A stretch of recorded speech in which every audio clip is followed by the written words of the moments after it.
everyone, I'm back again. Hope you all are doing well.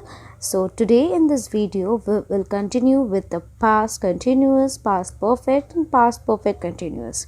In the last video I had only said about simple past, and so in this video I'll try to complete up with the other three forms of the past tense. Okay, so watch till the end. Let's begin. So as I have said before, the story of the farmer and the sons. जैसे मैंने पहले बताया था कि farmer था, उसका बेटे थे, और फार्मर के जो पास्ट बेटा था, पहला बेटा पास्ट टेंस, उसका जो सेकंड बेटा है उसके बारे में हम लोग पढ़ेंगे. Okay, we will study about the second son of the past tense, that is past continuous. So ये पास्ट ने सबके लिए अलग अलग रूल्स रखे हैं. The past has kept different rules for the each and every child. So for the past continuous he also kept a different rule. वो क्या है past continuous का rule? बोला है कि भाई तुमको पहले subject लगाना है अपने पास, उसके बाद तुमको was या तो were, ये दो helping verb यूज़ करना है. ओके, और वही नहीं, और भी एक शर्त दे दिया कि तुम जो भी करो तुमको एक तो ing form of the main verb use करना है. मेन वर्ब जो भी लगाओ तुमको उसके साथ ing लगाना है. Okay, so what is the rule that past continuous gave to past tense gave to his son past continuous is that you have to use s, the subject, and then an helping verb, either was or were, and then ing form of the verb, and with it you have to add the object.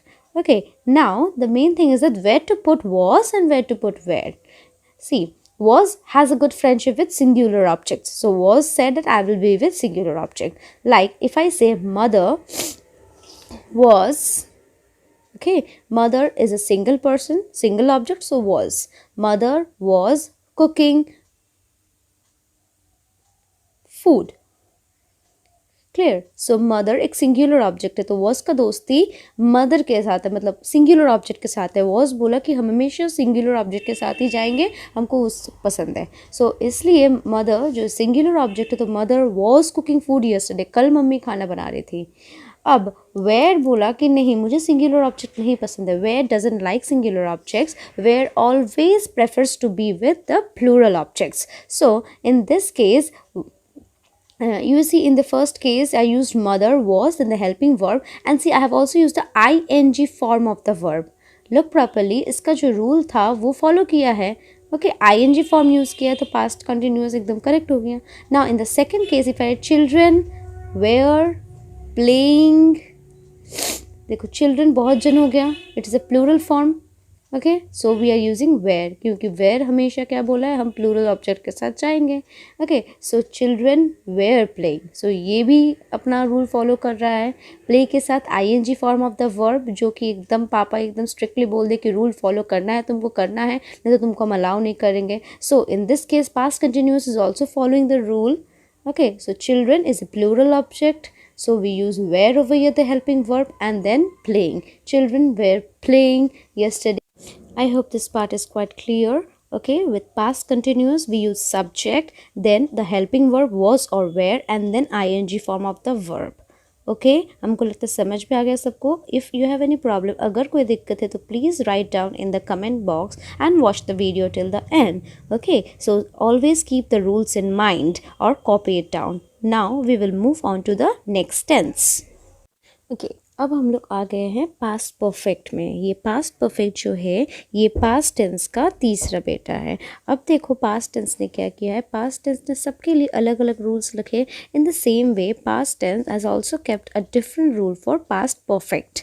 Okay, past perfect को भी अलग rule दे दिया है, कोई किसी का rule follow नहीं कर पाएगा. So what is the rule for past perfect? He says that the past continuous has kept the rule. Please if you wish you can copy down the rule. अगर आप लोग को मन है तो आप ये रूल्स कॉपी कर सकते हैं, या तो अपने दिमाग में एकदम अच्छे से बिठा लीजिए. मेरे साथ बोलिए. सब्जेक्ट, उसके साथ हैड जो कि हेल्पिंग वर्ब है, then third form of the verb and the object.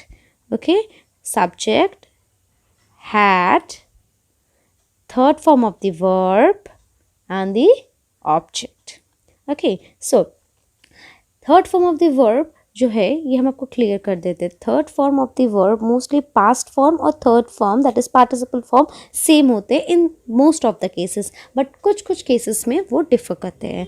जैसे कि सोचिए हम डांस लिख रहे हैं, is in the main verb, और डांस का पास्ट फॉर्म हो गया डांस्ड, तो इसका थर्ड फॉर्म भी रह जाएगा डांस्ड। इसमें कुछ हाल ही हम लोग को चेंजेस नहीं दिखती हैं। Okay, we do not find changes in many of the verbs, but at some cases there are changes that we can see. Okay, so after that we can continue. You see, we are writing drink. In this case, you see the past tense of drink will become drank. Okay, the past tense of drink becomes drank. You can see the change in it. We are not adding ed to it, and again the third form becomes drunk, drunk. Okay, तो अगर हम लोग ध्यान से देखें तो देखिए past tense और थर्ड फॉर्म में, okay, in most of the verbs they doesn't differ, but in some verbs it differ.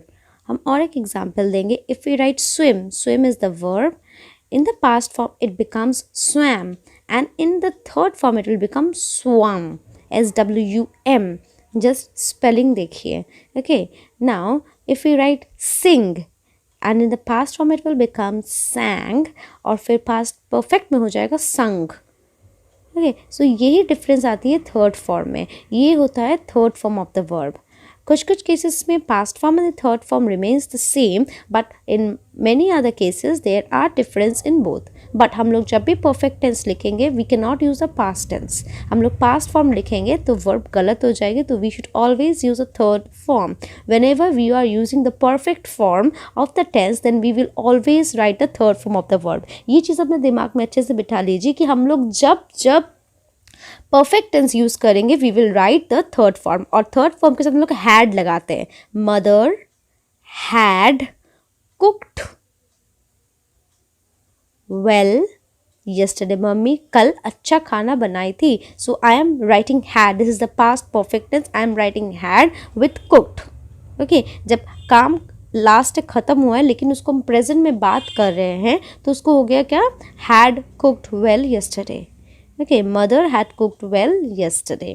So we are using in the past perfect tense we use had and the verb of the third form, that is the past participle form हम लोग use कर रहे हैं। Past perfect के साथ हमेशा हम लोग हैड यूज़ करते हैं, ये ध्यान में रखिएगा। We do not use has और have. With the past perfect we use had.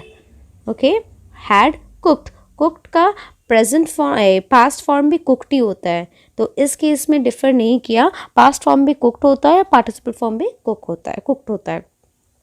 Okay, सो ये चीज़ आप लोग को अच्छे से ध्यान में बिठा दिए। तो वो बोल दिया है पास्ट टेंस, अपना बेटा को बोल दिया है पास्ट परफेक्ट को कि तुम ये चीज़ ध्यान में रखना, तुमको हैड लगाना ही है। ओके, हैड के साथ साथ तुमको third form of the verb use करना है, और तुम अगर थर्ड फॉर्म नहीं यूज़ कर रहे या तो तुम हैड छोड़ दे रहे हो देन यू आर रॉन्ग, तुमको घर में एंट्री नहीं मिलेगी, देन तुमको सेंटेंस ग्रुप से बाहर रखा जाएगा। ओके, सो पास्ट परफेक्ट का अलग रूल हो गया, हम लोग देख रहे हैं। तो ऐसे ही करके ये डिफरेंट रूल रखा ताकि कोई किसी के साथ हम लोग क्या कंफ्यूज ना हो जाए, कोई ना समझ में कि मेरा रूल ये है तुम्हारा, कोई मारपीट ना करे अपने में, ये मेरा रूल तुम ले लिया, तुम्हारा रूल ये नहीं था, तुम्हारा रूल नहीं। So distinctly rules have been created for the past continuous tense and the past perfect tense. Okay, I hope it is clear. Just note down the rules properly. Say again with me, subject plus had plus third form of the verb plus object. Okay, I hope it is clear. And now we go on to the next tense, past perfect continuous. So now we start with past perfect continuous. Look, देखो past perfect continuous के लिए भी ये past tense ने अलग ही एक rule बना लिया है। ये बोला कि नहीं तुम लोग एक रूल नहीं यूज़ करते हो, पास्ट परफेक्ट जैसे हैड यूज़ कर रहा है, इसको बोला हाँ तुम हैड तो लगाओगे, लेकिन हैड के साथ देखो और क्या जोड़ दिया, बीन जोड़ दिया। पास्ट परफेक्ट में हैड था और और थर्ड फॉर्म था, यहाँ पे क्या कर दिया, बीन जोड़ दिया। अब देखो ये बीन क्यों जुड़ा है, why had the been been inserted over here.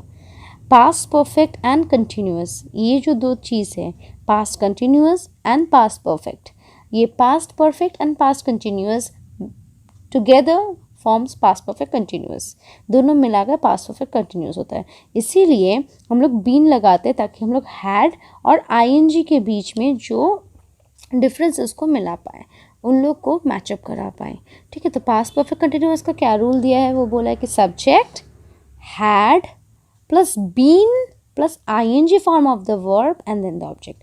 ये जो बीन लगता है ये पास्ट परफेक्ट को कंटिन्यूअस के साथ जोड़ता है। The word been adds past perfect with continuous.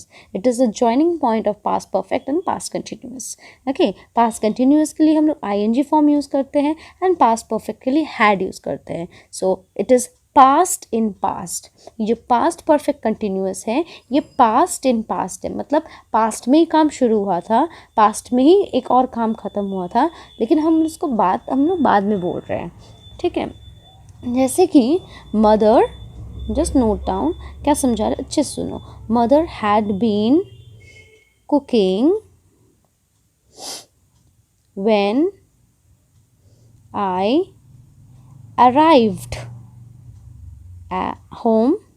Okay, so mummy खाना बना रही थी जब हम घर आए थे। Both are in the past form. Okay, when I had arrived home mother had been cooking, mother had been cooking when I had arrived home. Okay, so it is past in past. ठीक है, इस मौके पे in this way we use past perfect continuous and this point of time. Okay, so past perfect is past perfect plus past continuous becomes past perfect continuous. Say again with me: subject, had, been, and ing form of the verb. Again, an example I'll put forward. See, father had been reading newspaper होगा वहाँ पे when phone rang. I didn't mention that. So father had been reading when the phone rang. जब पापा पढ़ रहे थे, newspaper पढ़ रहे थे या बुक पढ़ रहे थे, कुछ भी पढ़ रहे थे, तब फ़ोन बजा था। Okay, so I hope it is clear, well clear. Please follow the rules properly. Okay, and like, share and subscribe. Stay tuned for the present tense and the future tense. Bye bye.